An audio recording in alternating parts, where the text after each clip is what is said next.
Bienvenidos. Esta es la sesión número 11 de la materia de Derecho Mercantil. Hemos visto dentro de lo que es la materia de Derecho Mercantil lo que son los actos de comercio y cómo es de que nosotros como sujetos nos estamos obligando para el cumplimiento de las obligaciones. En esta unidad nosotros vamos a ver cómo es de que a través de estas obligaciones que nosotros ya hemos pactado, a través del conocimiento de estos actos de comercio que nosotros ya vimos, cómo es que nosotros vamos a identificar posteriormente o cómo es de que se van a llevar a cabo los actos de comercio directamente en lo que son los comerciantes. Vamos a conocer esta figura de lo que son los comerciantes, cuáles son los requisitos que la ley establece para que los sujetos sean conocidos o sean denominados comerciantes, así como cuáles son los actos que la legislación autoriza o que la legislación señala que se pueden llevar a cabo dentro de los actos de comercio y que pueden ejercer en el derecho. Vamos a continuar con lo que en primer lugar vamos a conocer como lo que es el comerciante. Vamos a ver que la calidad del comerciante nos lo va a establecer la legislación mercantil. En este sentido vamos a ver que el Código de Comercio va a utilizar diferentes criterios para determinar la calidad del comerciante. Ahora, dentro de ello vamos a indicar tres aspectos importantes para determinar esta calidad. En primer lugar, vamos a hablar de lo que son las personas físicas, es decir, los comerciantes individuales. Ellos van a realizar una acción o una actividad preponderantemente lucrativa, es decir, donde quieren tener un ánimo de lucro, pero en esta actividad es donde ellos la van a ejercer de manera habitual para que se les pueda atribuir este carácter de comerciantes, es decir, van a hacer de esta actividad su ocupación ordinaria, la van a ejercer de manera habitual. Otro de los aspectos que nos señalan para tomar en cuenta a los comerciantes va a ser todas aquellas sociedades mercantiles mexicanas, es decir, todas aquellas agrupaciones o sociedades que se hayan realizado dentro de la República Mexicana, y la característica que aquí les va a otorgar la ley es que independientemente realicen actos de comercio de una manera habitual o no, se les van a ser considerados como comerciantes. Y por otro lado vamos a tener aquellas sociedades extranjeras que van a realizar actos de comercio dentro del territorio nacional. Ahora bien, dentro de ello vamos a indicar quiénes son comerciantes. Vamos a ver que los comerciantes van a ser aquellas personas físicas que tienen capacidad legal para ejercer el comercio y que por lo tanto van a hacer de él su ocupación ordinaria. ¿Qué indica con ello? Cuando hablamos de personas físicas, vamos a señalar que para que puedan ejercer el comercio son todas aquellas personas que son capaces, que tienen esta capacidad de ejercicio que la ley les otorga para realizar actos de comercio, para realizar actividades que impliquen tener una ganancia, que impliquen tener un ánimo de lucro. Por lo tanto, en nuestra legislación establece que aquellas personas que tienen esta capacidad para ejercer el comercio son aquellos que la ley ya les autoriza, es decir, los mayores de edad. Y que por lo tanto, de otra manera, es de que se les da esta autorización para poder ejercer el comercio, toda vez de que son capacitados, que tienen esta capacidad para ejercer el derecho. Es decir, que la ley no les ha restringido el realizar algún acto determinado. Por otro lado, también tenemos que son comerciantes todas las sociedades mexicanas, independientemente de la actividad que estén realizando, serán considerados como comerciantes. Y por último vamos a tener que los comerciantes van a ser todas aquellas sociedades extranjeras, pero también aquellas sociedades extranjeras que tengan agencias o sucursales dentro del territorio nacional y que dentro del territorio nacional realicen actos de comercio o que realicen actividades que tengan fines lucrativos. ¿Quiénes no pueden ejercer este comercio? De acuerdo con la legislación, quienes no pueden ejercer actividades comerciales van a ser los corredores, las personas que hayan sido o que hayan estado sujetos a alguna quiebra y que no han sido rehabilitados para poder ejercer el comercio, y aquellas personas que a través de una sentencia ejecutoriada hayan sido condenados para ejercer la actividad mercantil. ¿A qué se refiere cada uno de estos aspectos? Cuando nos referimos a los corredores, van a ser aquellas personas que tienen esta facultad, que tienen fe pública y que por lo tanto pueden hacer negociaciones mercantiles y que la misma legislación les otorga o les atribuye esta facultad para realizar gestiones mercantiles. En este supuesto, ellos no pueden realizar actos de comercio porque actuarían como juez y parte en una actuación determinada si hablamos en los supuestos mercantiles. Por otro lado, estamos hablando de aquellas personas que han sido quebradas y que por lo tanto no han sido rehabilitadas. Estamos hablando de que aquellas personas que ya han realizado actividades mercantiles y que por alguna situación comercial no fue rentable la empresa o las actividades que realizaron no obtuvieran una utilidad y que por lo tanto no tuvieron o ya no tienen esta solvencia económica, van a ser declaradas en quiebra y por lo tanto al no ser rehabilitados no pueden ejercer nuevamente el comercio. ¿Por qué? Porque no tienen un capital en donde puedan iniciar nuevamente lo que son los actos de comercio. Y por último tenemos aquellas personas que a través de una sentencia ejecutoria, es decir, ya se inició algún procedimiento de índole legal, en este caso estamos hablando de la materia de derecho penal, estas personas fueron condenadas por un delito de propiedad, es decir, afectaron el patrimonio de otra persona y por lo tanto al tener en sus manos la propiedad o la posesión de algunas mercancías que son factibles para el comercio, estamos hablando de que están siendo involucradas en alguna falsedad o que puedan alterar o que no puedan entregar una buena documentación respecto a lo que es el comercio. Por lo tanto, aquellos delitos en que se les va a inhabilitar a aquellas personas para ejercer el comercio van a ser cuando sean en cuanto a lo que es la falsificación, la falsedad, lo que es el peculado, lo que es el cohecho. Es decir, que realmente estas personas no hayan entregado la administración o que hayan hecho mal uso de los recursos económicos. Y por lo tanto, para que puedan volver a realizar algún acto de comercio o puedan volver a ejercer el comercio, tendrá que ser ya la sentencia, ya tiene que haber sido ejecutoriada, ya tuvieron que haber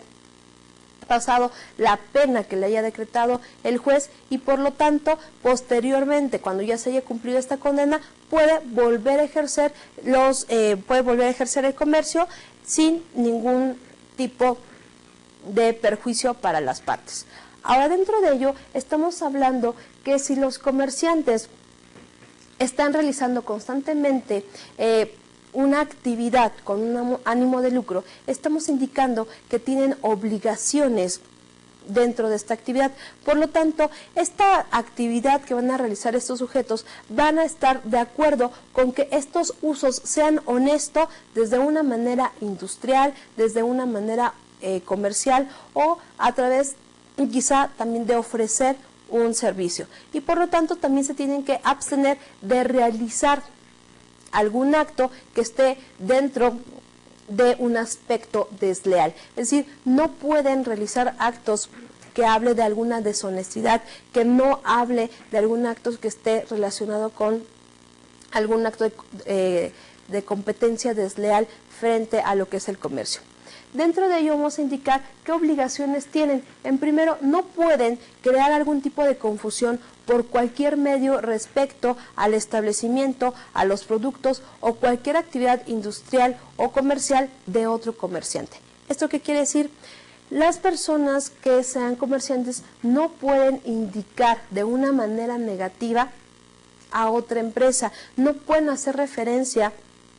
respecto a formas o a condiciones que se estén llevando a cabo en otro lugar y que no son de manera personal o que no incumben dentro de sus labores que está llevando a cabo este comerciante. Otra de las obligaciones que también tienen los comerciantes es de que puedan desacreditar mediante aseveraciones falsas el establecimiento de productos o cualquier actividad industrial o comercial de cualquier otro comerciante. Estamos hablando de que no pueden indicar premisas o no pueden indicar algún aspecto que hable mal de otra empresa y sobre todo si están señalando información de tipo falso. Y por último, también una de las obligaciones van a tener que induzcan al público al error sobre la naturaleza o al modo de fabricación respecto a las características, a la aptitud, al empleo o cualquier aspecto relacionado a lo que es el producto. Aquí señala que una de las obligaciones que tiene el comerciante es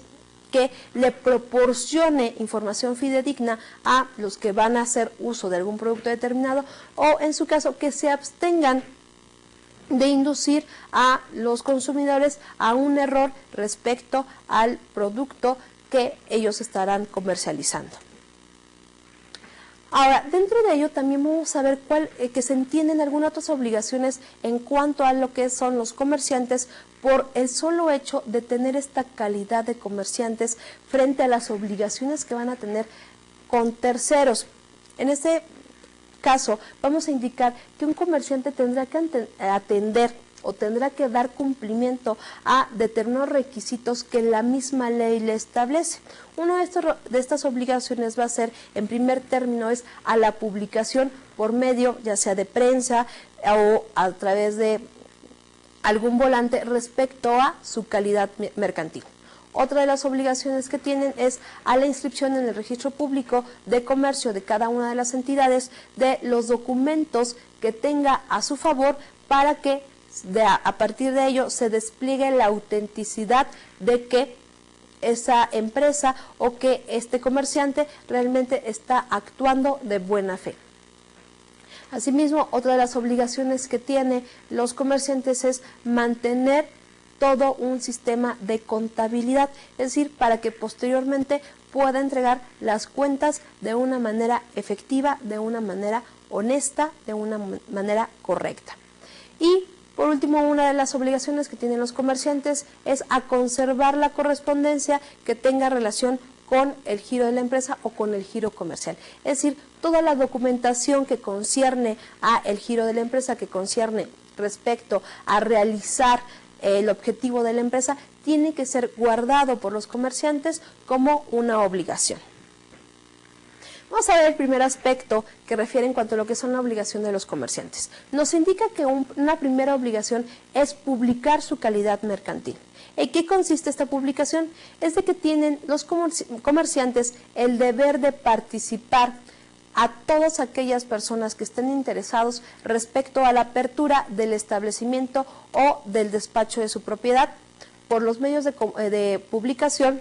que sean idóneos y que por lo tanto las personas nos vamos a enterar dentro de una plaza para que nos indiquen cuál es el domicilio, si en su caso hay sucursales, cuáles son las relaciones que se pueden tener, cuál es el producto que nos están nosotros ofreciendo, así como quiénes son los corresponsables mercantiles. Esta información se puede dar a conocer por medio del mismo establecimiento o del mismo despacho, así como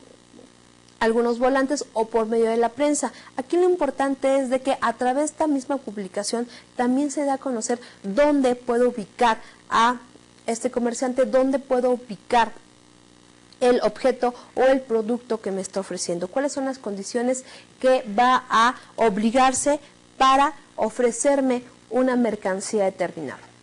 Otra de las obligaciones que habíamos visto respecto a los comerciantes es el registro de comercio. Aquí en cuanto a lo que es el registro de comercio, es de que cada uno de los comerciantes debe de inscribirse en el registro de comercio tanto cuando hablamos de sociedades mercantiles, ¿para qué? Para que queden inscritos todos los antecedentes que se están llevando a cabo dentro de una sociedad, y por lo tanto a partir de ello vamos a conocer una autenticidad y vamos a ver que todos los documentos que están exhibiendo podamos observarlos o se puedan registrar, y cuando nosotros necesitamos observar que realmente sean fidedignos, se tenga un control dentro de un registro. Aquí, en cuanto a lo que es el registro de comercio, vamos a indicar que va a haber una hoja de inscripción para cada uno de los comerciantes, en donde se va a indicar lo que es el nombre, la razón social o la denominación de lo que es la empresa. En segundo aspecto, también se va a tener que indicar qué clase de comercio se está ofreciendo, así como qué operaciones va a ofrecer y todo lo que es necesario indicar para que en este caso las personas que requieren este producto tengan conocimiento de lo que pueden adquirir.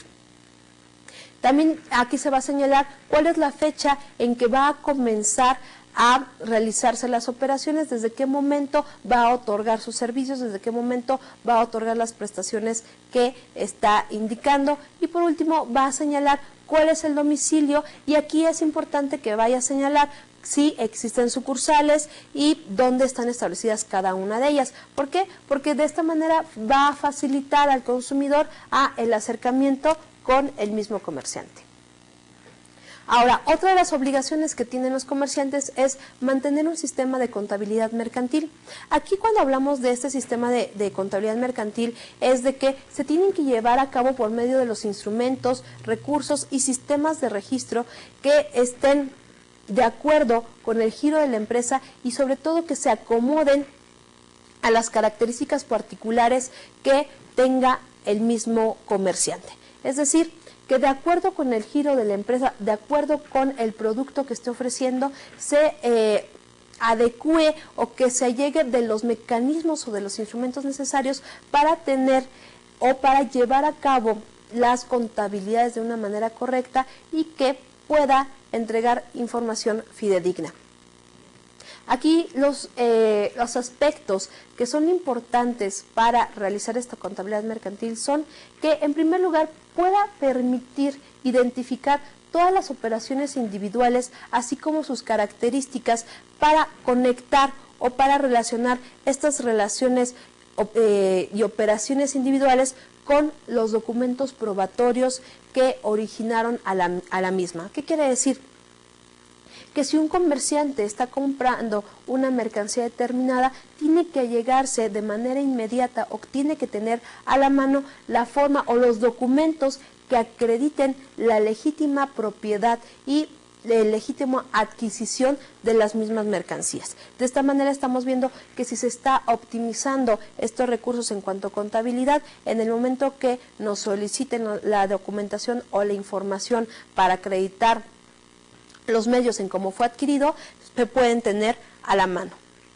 Otro de los aspectos que es importante en cuanto a lo que es la contabilidad es seguir o realizar huella desde las operaciones individuales a las acumulaciones que van a dar como resultado las cifras finales de las cuentas y viceversa. ¿Esto qué quiere decir? Realmente, a través de un sistema de contabilidad vamos a ver cuáles van a ser nuestros estados financieros. Es decir, vamos a conocer cuáles van a ser nuestras ganancias o cuáles van a ser nuestras pérdidas. ¿Por qué? Porque a través de los instrumentos necesarios vamos a ver cuáles han sido las operaciones que se han llevado a cabo al día, podemos conocer cuáles han sido las operaciones que se han llevado a cabo dentro de la misma empresa, y lo podemos conocer por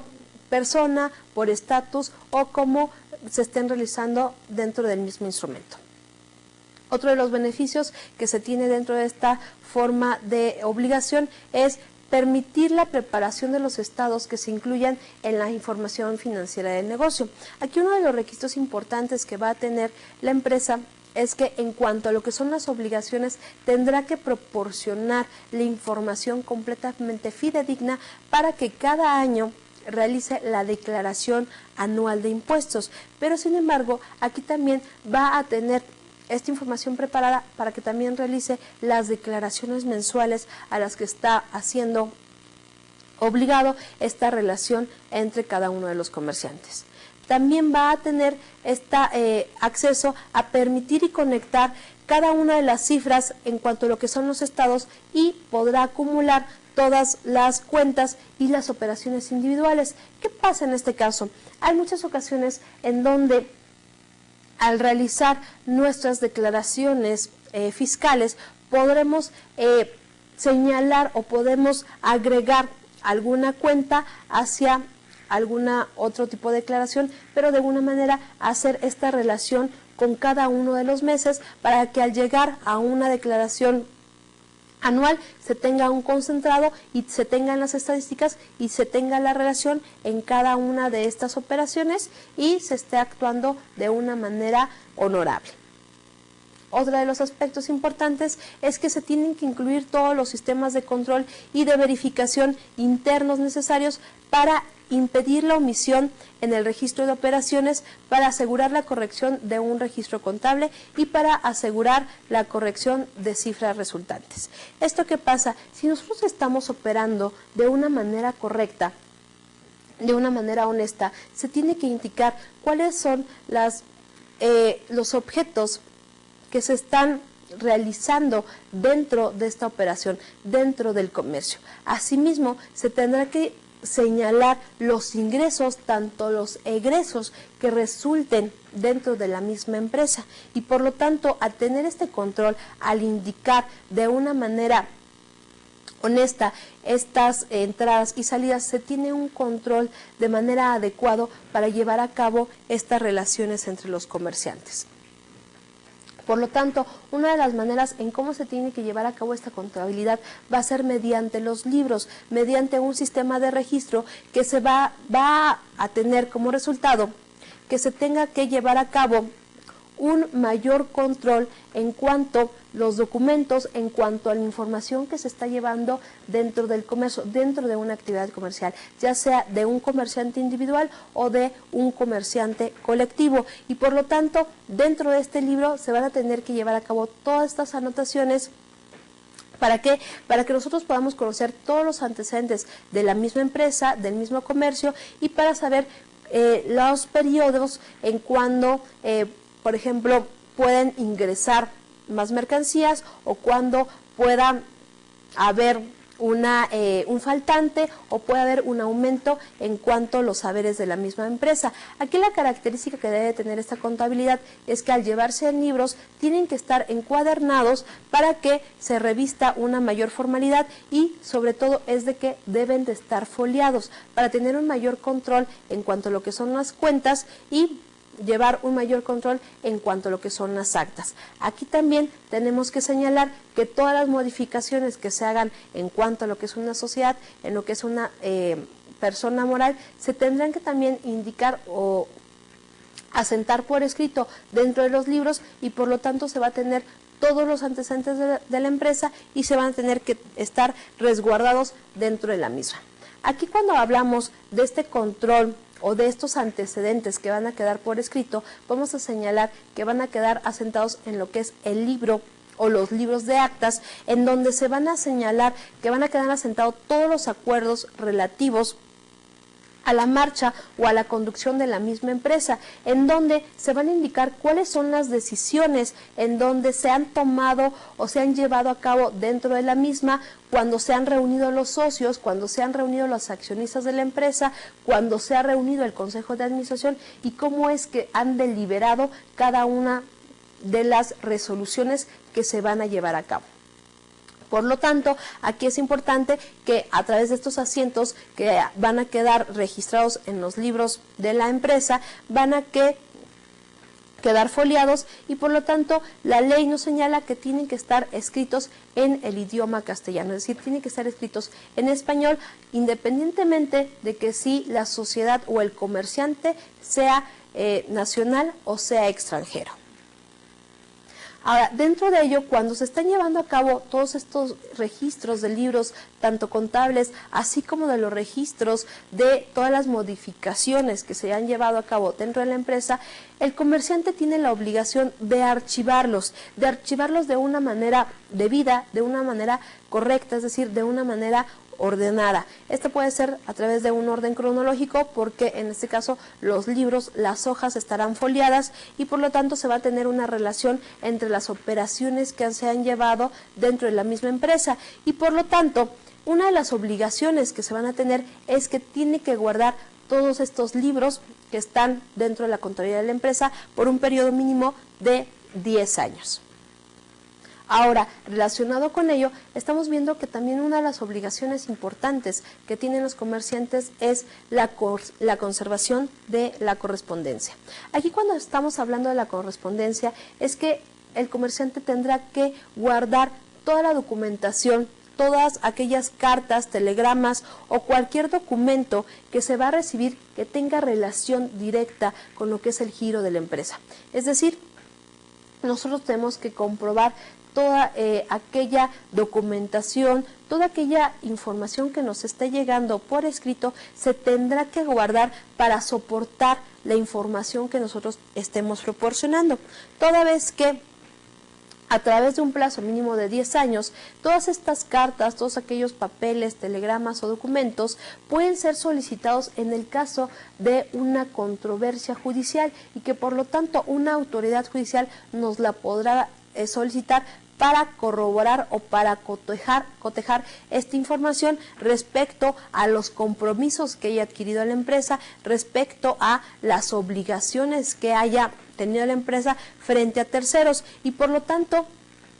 aquí lo importante es de que la conservación de los originales se tiene que respaldar, se tiene que llevar a cabo o se tiene que guardar todos estos datos porque en caso de que se requiera alguna copia tendrá que presentarse pero frente a un original para que se haga previo cotejo de las mismas y por lo tanto esta información sea accesible para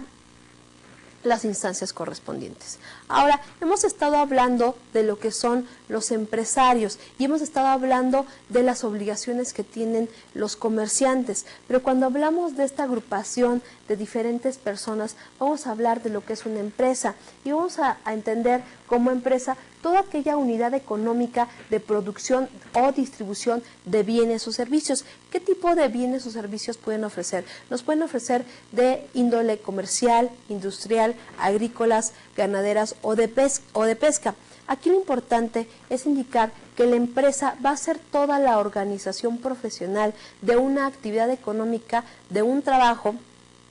y de un capital que va a estar tendiente a la producción o al cambio. Es decir, se van a distribuir bienes o servicios que a través de esta distribución de bienes o servicios vamos a indicar que existe este ánimo de lucro, pero con la finalidad de ofrecerlos, en este caso al consumidor, para satisfacer sus necesidades básicas. Ahora, dentro de ello, la empresa va a tener 3 elementos necesarios para que se pueda realizar. En primer lugar vamos a tener al empresario, vamos a tener también a la hacienda y por último a lo que es el trabajo. ¿Cómo o cuál es la importancia de estos elementos? En primer lugar, el empresario va a ser aquel que va a manejar a la empresa y por lo tanto puede ser una persona física o una persona moral. Cuando hablamos de una persona física es aquel que es un comerciante individual. Y cuando hablamos de una sociedad mercantil o cuando hablamos de una persona moral es cuando hablamos de los comerciantes sociales, es decir, la agrupación de diferentes personas con un fin en común o un objetivo en común. Y por lo tanto vamos a hablar que este empresario va a ser el dueño o los dueños de la empresa y que por lo tanto ellos van a organizar y van a manejar a esta empresa con un ánimo lucrativo. Ahora, otro de los elementos que se tiene dentro de la empresa es la hacienda o el patrimonio de la empresa. Y vamos a entender a la hacienda como el conjunto de elementos patrimoniales que van a pertenecer a la empresa. Dentro de este conjunto de bienes vamos a tener tanto bienes materiales como bienes inmateriales que van a estar organizados por el empresario para realizar una actividad mercantil. Esta hacienda va a estar constituida por bienes, así como medios por los cuales se va a desenvolver una actividad económica y por lo tanto se va a conseguir el fin de la empresa. Es decir, cuando hablamos de este patrimonio, cuando hablamos de esta hacienda, hablamos de todos esos elementos tanto materiales como inmateriales. Cuando hablamos de un elemento material, hablamos de los bienes, que estos pueden ser tanto bienes muebles como inmuebles. Por ejemplo, un terreno, una oficina, un mobiliario, un equipo de oficina. Esos hablamos de los bienes muebles, pero también tenemos algunos otros que no tienen esta característica de ser completamente material. Estamos hablando por el caso de lo que son las marcas. Estas marcas también son propiedad de la empresa y también van a constituir un elemento de la empresa. ¿Por qué? Porque va a ser algo que se encuentre dentro de la empresa y van a tener ese fin de lucrar conjuntamente con la empresa. Ahora, uno de los elementos más importantes que tiene la empresa va a ser el trabajo. Y en cuanto a lo que es el trabajo, va a ser aquel que esté constituido por el personal que esté al servicio de esta misma. Aquí el elemento más importante que tenemos el trabajo, en cuanto a lo que es la empresa, va a ser el trabajo, porque a partir de ello se va a otorgar este bien en común y por lo tanto se va a hablar de lo que son las relaciones personales y en este caso se va a hablar de las relaciones obrero-patronales que están establecidas por la Ley Federal del Trabajo. Porque cuando nosotros hablamos de una empresa es esta finalidad de poder proporcionar o poder ampliar esta fuente, fuentes de trabajo para hacer llegar un salario determinado a través de alguna relación subordinada que existe entre patrón y trabajador. Esa es una de las importancias que va a tener la empresa. Ahora, dentro de ello estábamos señalando lo que es la empresa, pero nosotros dentro de esta materia vamos a conocer que también existen extranjeros comerciantes, quienes pueden ejercer el comercio dentro de nuestro país. No solamente van a ser nacionales, sino también va a ser cualquier persona que tenga la calidad de poder ejercer el comercio. Y si hablamos de cualquier persona que tenga esta calidad de poder ejercer el comercio, también podemos hablar de las personas extranjeras. Y por lo tanto, los extranjeros van a estar libres para poder ejercer el comercio de acuerdo con lo que esté contenido en algunos tratados internacionales, así como esta relación que tenga con algunas naciones y que si en su caso éstas se acepten de acuerdo con los acuerdos y con los convenios que ya se hayan signado, por lo tanto esos extranjeros podrán llevar a cabo estos comercios dentro del territorio nacional y por lo tanto los extranjeros que realicen actos de comercio o que sean comerciantes dentro del territorio nacional tendrán que someterse o tendrán que aplicar las disposiciones que están contenidas en la República Mexicana. Es decir, que van a estar sujetas a las disposiciones o a las normas mexicanas de acuerdo como se establece en nuestra Constitución. Ahora, respecto a lo que son las sociedades extranjeras, también pueden efectuarse o se pueden concentrar sociedades extranjeras en el territorio nacional. Aquí lo importante es de que las sociedades extranjeras que intervengan en el territorio nacional deben de estar legalmente constituidas en el extranjero o en caso de que así lo decidan las partes, también se pueden constituir en el territorio nacional, pero con la salvedad de que tienen que someterse a las disposiciones legales aplicables en el territorio nacional. También serán consideradas dentro de estas sociedades aquellas sociedades extranjeras que hayan sido constituidas en el extranjero, pero que tengan agencias o sucursales en el territorio nacional y que por lo tanto ejerzan el comercio en el territorio nacional. Por lo tanto, estamos hablando de que estas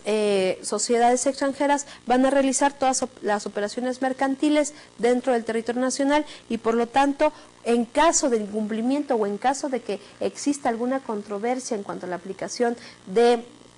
comercio, se van a tener que someter a los tribunales del territorio nacional. Ahora, dentro de ello vamos a señalar que todas aquellas sociedades extranjeras que estén legalmente constituidas van a también tener esta personalidad jurídica en la República Mexicana, es decir, van a ser capaces de ejercer este comercio dentro de nuestra nación y por lo tanto pueden también ejercer algunos derechos dentro de nuestro territorio. Tal es el caso de que pueden inscribir estos actos mercantiles dentro de lo que es el registro público de comercio para que señalen cuáles son las actividades de comercio que están ejerciendo y por lo tanto también uno de los aspectos importantes es para que ellos puedan realizar el comercio en nuestra nación tendrán que pedir la autorización de las entidades correspondientes, de las secretarías correspondientes y en este caso será por relación de la Secretaría de Economía. Ahora, dentro de lo que son las sociedades mercantiles, en un aspecto de una nacionalidad extranjera va a estar señalado respecto a lo que son los tratados y convenios internacionales en donde México haya asignado o donde México haya sido parte y por lo tanto van a requerir una autorización determinada. En primer lugar, la autorización que señala es que las personas morales extranjeras tienen o deben de pretender realizar habitualmente actos de comercio en la República Mexicana. Y por otro lado, también se les dará esta autorización a las sociedades extranjeras cuando las personas morales que pretendan establecerse en la República Mexicana van a estar de acuerdo con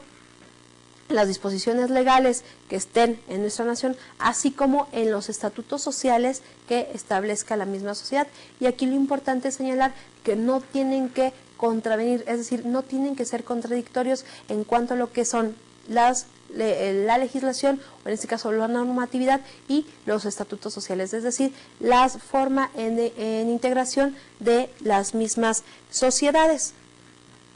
Ahora, respecto a ello, las personas morales extranjeras van a tener una capacidad para poder ser titulares de derechos y obligaciones o para realizar algún funcionamiento, esta transformación, alguna disolución o en su caso alguna fusión en cuanto son otras personas morales extranjeras, pero que aquí tenga una naturaleza completamente privada. ¿Qué quiere decir por ello?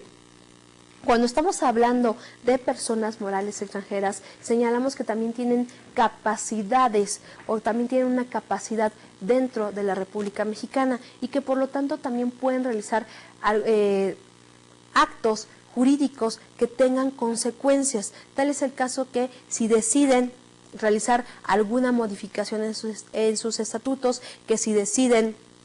realizar alguna fusión con alguna otra empresa o, por ejemplo, que si deciden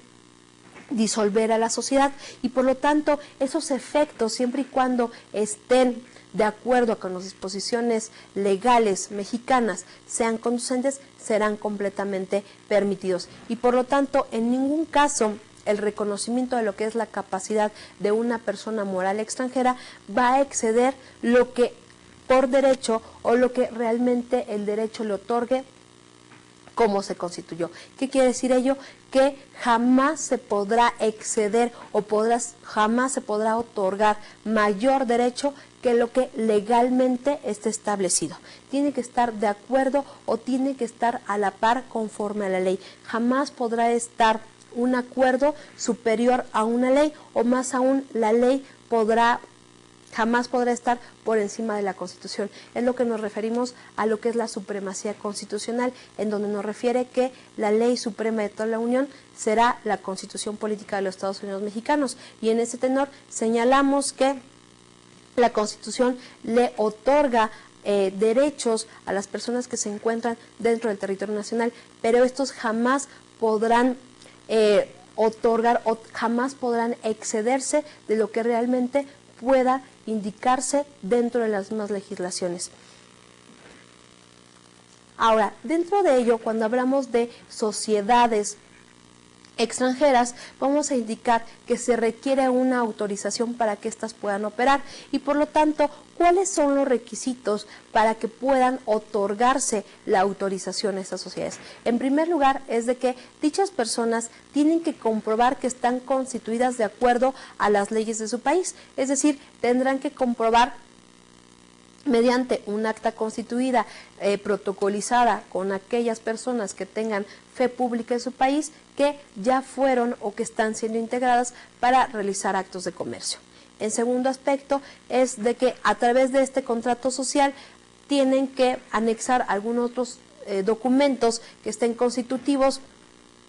para estas personas y que por lo tanto no pueden ser contrarios a algún precepto de orden público, de orden social o algún precepto que esté contenido en las leyes mexicanas. ¿Esto qué quiere decir? Que este contrato de sociedad que ellos estén efectuando no pueden estar en contra de las mismas disposiciones legales. ¿Qué quiere decir con ello? Habrá quizá algunos estados en donde pueda ser permisible alguna conducta, pero sí al entrar al territorio nacional, esta conducta que es permitida en otro estado aquí es contraria a las buenas costumbres, a la moral o al mismo derecho, no se podrá otorgar esa autorización porque contradice las mismas disposiciones legales. Ahora, también otro de los aspectos de la autorización es cuando se establezcan en la República Mexicana o que tengan alguna agencia o sucursal y por lo tanto tienen que tener algún domicilio o alguna descripción domiciliada para que se les haga saber algunas obligaciones que van a adquirir, todas las obligaciones que van a contraer. ¿Qué quiere decir con ello? Que les tienen que señalar, en este caso al Estado, dónde van a operar, dónde se les va a ubicar a estas sociedades para que se les haga saber cuáles son sus obligaciones, cuáles son sus deberes que van a tener frente al Estado. Y respecto a ello, vamos a indicar que las sociedades, tanto mexicanas como extranjeras, van a tener esta obligación de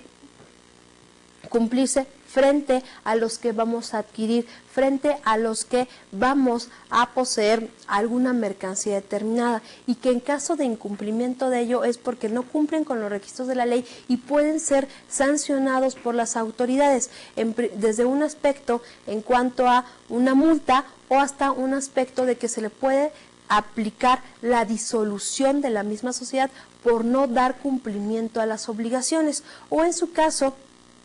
en una sociedad extranjera es retirarle la autorización que ya les había sido concedida por no cumplir con las obligaciones pactadas y que por lo tanto no podrán ejercer actos de comercio o no podrán ejercer el comercio dentro del territorio nacional. De esta manera, cuando hablamos de lo que son los comerciantes y las sociedades mercantiles, vamos a entrar de lleno a ver cuál es la importancia de cómo a través de un comerciante se puede unir o se pueden conjuntar con más comerciantes para crear sociedades y a través de ella crear también lo que la misma ley reconoce como lo que son los comerciantes colectivos y que a través de los mismos requisitos que indica para un comerciante individual serán aplicables para un comerciante colectivo. Esto va a ser a través de las mismas decisiones que hayan acordado estos socios, estas personas que van a aportar hacia la misma sociedad y que, por lo tanto, a través de estos actos de comercio, a través de realizar empresas dentro del territorio nacional, se va a hacer esta función de lo que es el comercio, para nosotros ver la importancia de lo que tiene el derecho mercantil, es decir, regular todas las conductas que se llevan a cabo dentro de la sociedad desde un punto de vista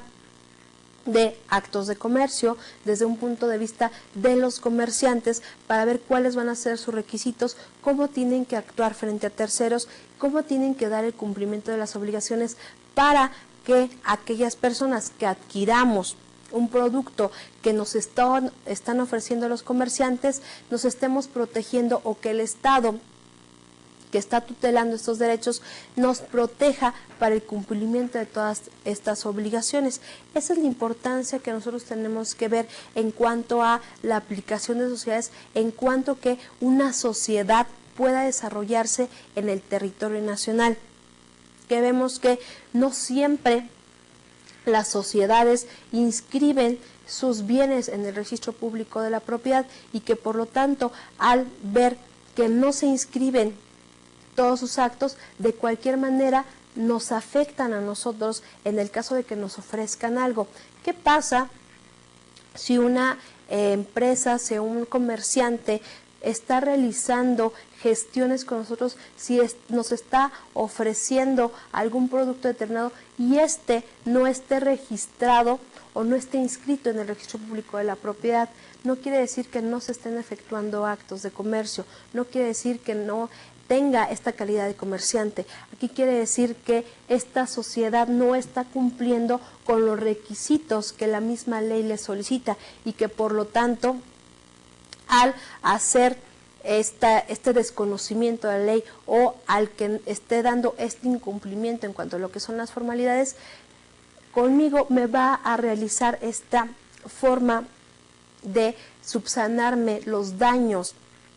que me está ocasionando y frente al Estado le puede hacer exigible el cumplimiento de las obligaciones que va a tener frente a este. Esa es la importancia que para nosotros va a tener el conocimiento de las sociedades. Cómo es que nosotros tenemos que conocer todas las características y todos los requisitos que nos va a solicitar la ley para que se puedan efectuar, para que se puedan o para que puedan hacer dentro del territorio nacional. Recuerden realizar sus tutorías dentro de lo que es la línea para cualquier duda o información al respecto. Por mi parte es todo. Muchas gracias.